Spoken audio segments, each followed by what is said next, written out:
Guys, I'm reading this book right now, The Art of the Deal by Donald Trump. I don't care what you think about the guy, but this is a phenomenal book.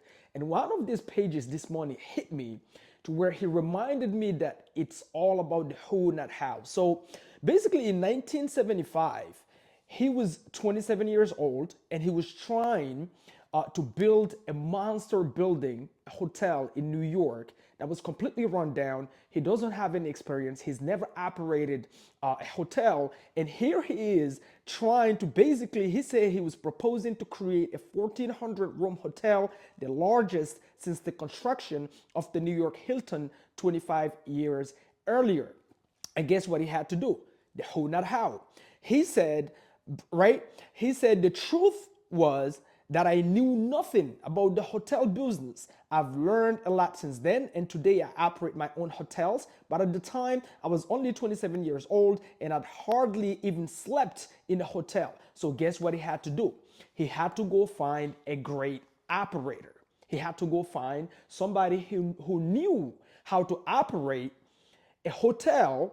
And Trump, guess what he had? The art of knowing how to negotiate deals, the art of not giving up, the art of living in his own mind, regardless of whatever politician thinks, regardless of what the city thinks. One of the things he talks about on one of these pages here is a building he also wanted to buy. And when he went by, everything around it was crumbling at the time. Everything around it was crumbling at the time, completely disgusting. The neighborhood was disgusting. The hotel was disgusting. But guess what? In his mind, all he could see is, right, the people that are coming from underneath, basically from the metro, the trains, the people that are completely well dressed, the location, the potential of the location. In his mind, it was the most beautiful place he's ever seen. In his mind, not with his eyes, right? So, with that being said, guys, the who, not how. The who, not how. In order for him to make this deal happen, he knew before he can walk into the bank and get the financing, what is the bank going to ask him? They're going to ask him, okay, what is your experience? How many hotels have you operated? And he hasn't. So he decided to go secure a great hotel operator partner that don't even know how to negotiate potentially anything, and then he can handle negotiating the deal and doing the promotions and all of that. So stick to his expertise and find the expertise that he doesn't have to somebody else. Guys, in real estate, this is exactly how you operate. It's all about the who, not how. When you first get started, I remember when I first did my first fix and flip.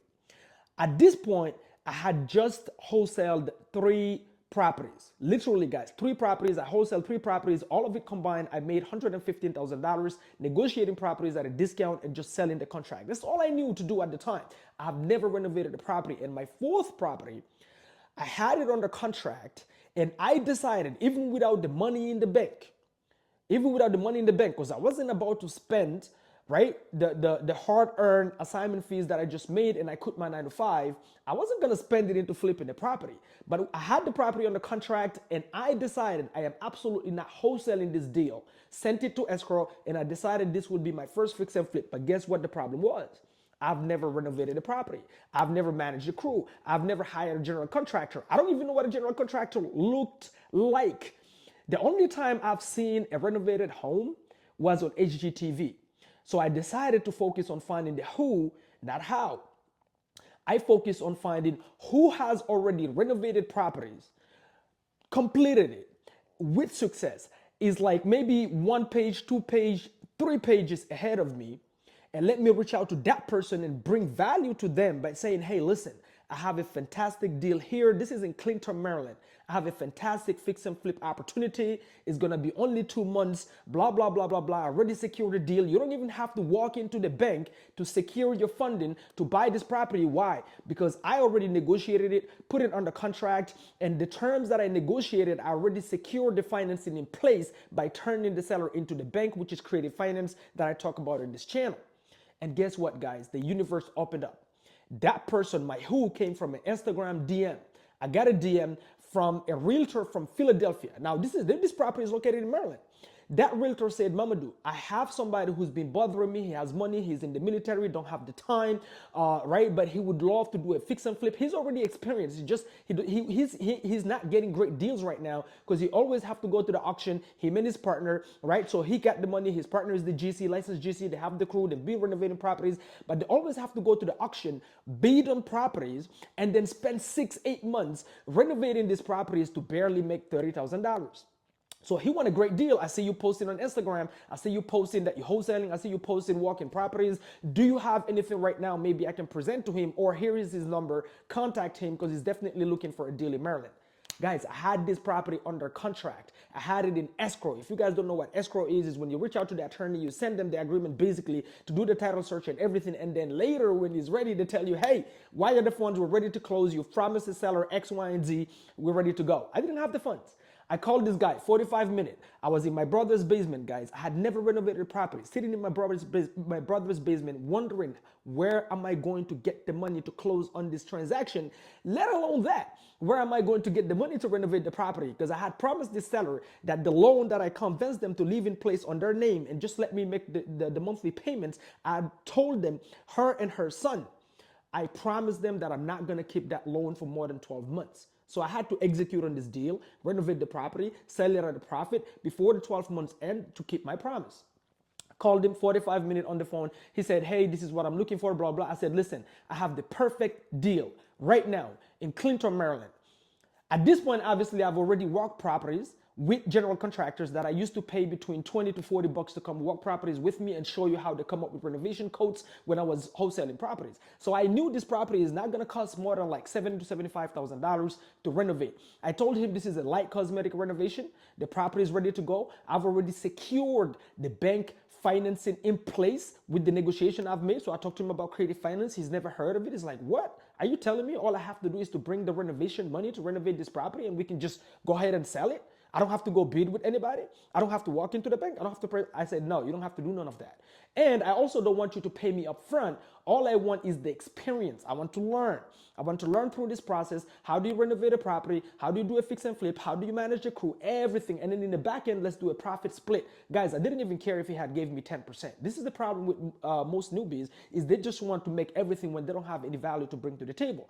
So, but he ended up offering me a 50-50. So we went to see the property and I said, listen, it's not going to take us more than a month to renovate this property. He was absolutely mind blown. And the reason for that is because he is used to spending 6 to 9 months renovating the property, like gutting it completely out, right? And then just 9 months just to make 30 grand. And here is a property with a potential profit of $62,000. We ended up making $64,000 net after all the fees.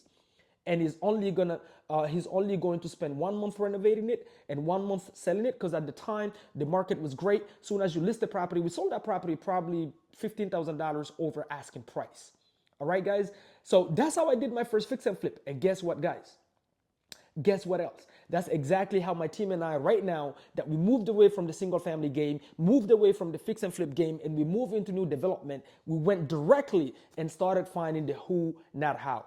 Who has already developed properties from the ground up, found the land, did all the due diligence, did all the paperwork, the architects, everything, and then built the property and then sold it or kept it.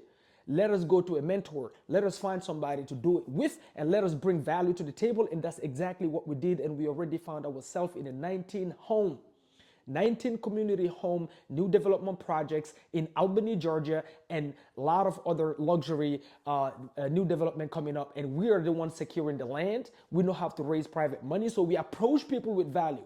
Who, not how. And this book reminded me exactly of that fact. Guys, welcome to the welcome to my Bold Speech vlogs. I'm gonna be doing these where I don't care where I am, I don't care where I'm sitting. This is just me chilling. You guys see right now, early morning, I'm with my coffee right here, reading my book, So this is not me putting on the scene, putting on the fantasy, trying to impress you or anything like that. So I'm gonna be doing a lot of vlogs where I'll just be sharing my thoughts, and that's it. Even if I'm just talking to myself, it really doesn't matter, guys. So make sure you check out my channel if you're really if you're trying to get started in real estate in 2025. And if you listen, if you're getting land, putting land on the contract and you're trying to sell it for a fee, reach out to us in Georgia and Dallas, Texas as well. And also if you're in North Carolina, definitely reach out to us. We're buyers, but guys, pick up this damn book. I don't care what you think about the guy when it comes to politics. This book will freaking. And you know what? Another thing I need to talk about is timing. Guys, timing is everything. Because this book, I've bought it a long time ago, but I've never read it because when I open it, I'm like, I'm hosting it right now, Flippy, a really new development. He's talking about a lot of new development, blah, blah, blah. It's flying over my head. Now is the perfect timing because my team and I were in the transition phase where now we're in new development and it's speaking directly to me. This book is talking directly to me. So I'm not just sitting here and mentally jerking off, feeling like I'm doing something when I ain't doing anything. All right, guys, until next time, stay bold and be bold. Boom, boom, boom.